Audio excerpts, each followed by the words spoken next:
За многу години македонеци, каде и да сте.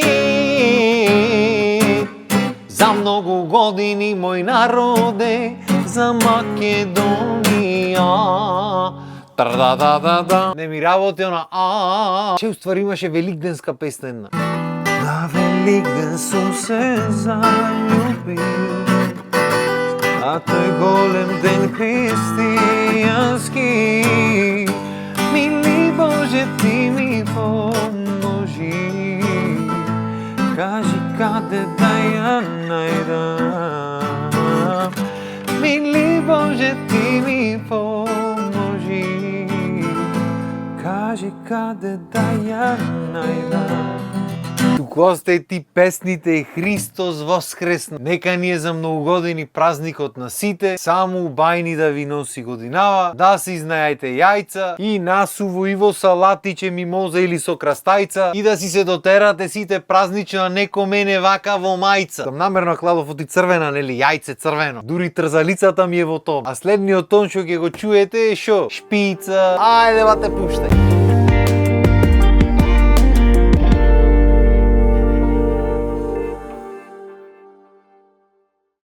Ги скршивте јајцата? Или допрва по куќи ќе ојте јајца крши? Ние, ти кажем, право партал направивме се со Адамко, ама има уште многу, има и за по куќи одење, така шо допрва ге сеј мимози. Иначе дено убајна, си се спаковавме сите топтан тројцата фамилиарно, си ојдовме в црква, си запалиме свеќа. И нормално мораше се појави некој така. Да прашаме све. Крстено е бебето? Викам, не, уште немаме крстевка направи. Не смеј некрстено да влегва. Час збораш, мори. Не смеј, такви се правилата. Добро. Значи сакаш да ми кажеш дека туристи смеат да влегват. Небитно која вера се, дали верват уопште нешто или не, то нема врска. Рандом луѓе кој стигна смеи да влези, небитно ни каков човек е, ни шо има направено, ни ништо. Овие најчистите створења на свето, бебињата, не смеат да влезат, оти не се крстени. Ами пиши го турист тогаш. Некој правило, значи стварно немат смисла. Наместо кефој да се луѓето шо го носиш детето, ме свајаш уште непродено, го учиш на правилните вредности. Тие идат правила, ти кажуват некој, што немат благе везе со ништо. А добра, убав празник е, стварно весел дух. Нема смисла да го поминиш дено во објаснување за вакви работи. Денес е дено за радвање. Додуша не е ни за работење дено, а мај реков дур крши Адам од јајцата на баба му овде погоре, дур се допечи свинчето, малце си поправиме муаве, да си честитам. Па после сите на кркање. Па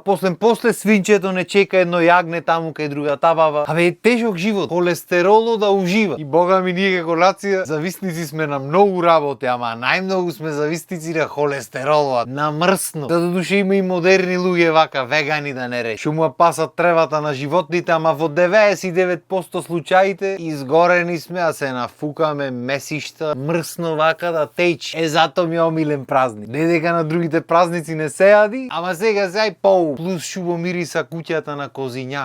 Нека прости диетата, нека проштева. Може ќе вратиме некој кило нагоре, ама ќе испуштиме после, ќе пази. Нема, овој празник е сон за билдерите, особено за овие балк што прават, што растат, што се дујат ко хвасет, да се стега месо и мрсно на сите страни, да се оди в теретана, се крева. Зато душе ние одамна немаме ојдено, не жена, деца, фамилија. Ама зато па Адам ќе си го земам враци и ќе си го фрлам, ќе си го кревам, ќе си извежбам. И тој годинава мале, ама од година и тој ќе се приклучи на дружбата холестерол. Ако се погоди на татко му, на стрико му, на дедо му, не ќе може мајка му да не доизрани. Убајна. Исто знаеш шо е убајна за Великден? Широк согар. Значи цел народ издотеран, излезен, ќе си од црква, ќе си запалат свеќа луѓето, ќе си се прошетат, ќе си носат јајца за кршење, кои се сретнат динг-динг, ќе си искршат. Некои дури во други оџепи сол си носат, ќе му скршат јајцето, ќе си го излупи, ќе си го посоли, ќе си касни. Замера. И се ако имаш кршаче, ќе сеш гладен, ама носи си 2 за секој случај. Или 3-4, што е сигурно. Ама стварно широк согар ќе стално убав, пошто и обично луѓето се дотерани. Ама за Великден се дотерани. И еко ќе си дојда сите наград, а бремерат атмосферата весела, сите расположени. Убајно, место за кафе не можеш да најдиш, па шо да е. Пошто тие што си изгорени да седат на кафе и да цаурат, демнати за места, ќе се договори со некој, ќе станвате, не станваме и ќе ти офати одма. Нема шанса празно нај. Јас реално и никогаш и не сум бил некој посебен мерак, пошто не ни пијам кафе. Преви да прошетам малце, да се олабам, особено вака фамилиарно, иќ, не мора да седам нигде. Ќе си прошетаме, паркчето здравие Боже си има клупички, можеме таму да седниме, а и не мора пошто треба спаднати свинчето и јагнето. Битно тие што си изгорени за кафе ќе си најдат место и си седнат и сите се свртени накај широк сокак да гледат што се деша. Да цаурат и нормално да коментират се живо, пошто тоа е битолскиот начин. А да бидам искрен, најубо од се во овој празник ми се всушност вапцаните јајца. Не знам оти можда дека детето секогаш ќе живее во мене, ама како и да е стварно се радва. Од секогаш сум ги сакал различните начини на кои луѓето ги вапцат јајца. Мајка ми пример стално наоѓа некои природни начини за да направи нешто поинакво. Ќе земи со куркума, со цвекло, со не знам шо. Баба ми и нејзините генерации клаваја лисија пример од дрвата, ќе најдат некое помало ливче ќе оклад. И ќе излези пример јајцето бордо или кафеаво со ливче на него. Old school скроз. Ама ептен ми се лични тие. Жена ми пример ги бојадисва со бои обични, па ќе му накла еден тон лепенки пошто е мерак по лепенките. Па има некои ги обвиткуваат цели она како во боја некој фоли, не знам шо се. Да не знаеш дали ти е скршено јајцето или не ти. Да не можеш да го излупи. Па во чорапи ги клават, во не знам шо ги клават, а веќе што не прат луѓе. Како и да е, мене ми е стално убаво ќе видам јајца вапцан. Клаени во некое пајнче украсено, во некое гнездо или шо и да е. И пример влегваш кај нас имаш различни бои, имаш светки на нив чуда. Влегваш кај мајка ми имаш мермерни, имаш не знам какви јајца, ве чеши да ти е мерак одма да земиш и се крши. И сите сакаме да се кршиме со јајца, ама дали знаеме зошто баш со јајца се кршиме за вели. Тоа ме интереси. И ти кажам право, ко дете немав поим. Малце ко подпораснав ми текна еднаш од нигде никаде. Оти баш со јајца. И кој што е сега чат GPT популарен, тоа беше Google. Изедов из Google. И најдов некоја статија си пишеше таму, нели? За Великден се кршиме со јајца и на тој што ќе му остани здраво јајцето победва нормално и него ќе го прати здравие цела година. Тоа го знаеме си. Ама зошто баш со јајцата? И вика јајцето го символизира воскреснувањето на Исус. Тоа како што Исус излегол од гробот, воскреснувањето, тоест излегувањето на Исус од гробот е исто како кога ќе се скрши јајце и од него ќе излези новиот живот. Значи технички кршењето на јајцето го означува новиот живот, воскреснувањето. Ете таа е символика. Многу едноставно, ама многу убаво и многу моќно. А и многу релаксирачки, ја ти кажам право. Динг јајцата, одма поубаво на душата. Ќе направиш салатиче, уште поубаво. Живот бат. И да ти кажам право, мислам дека доста е за денес. Некако почне да ми кркорат цревата, толку беше од мимозата, не држи многу. Там таа држи, ама го знаеш дека свинче има. Тоа е. Ќе си ливкаш, ќе си подголтнуваш дур не дојде. Така што тука ќе ја завршиме епизодата. Ви останете ми со здравие. Уште еднаш за многу години празникот. Христос воскресна. Празнувајте, уживајте, сакајте се и ние се гледаме наредна епизода. Поздрав, имајте убав ден.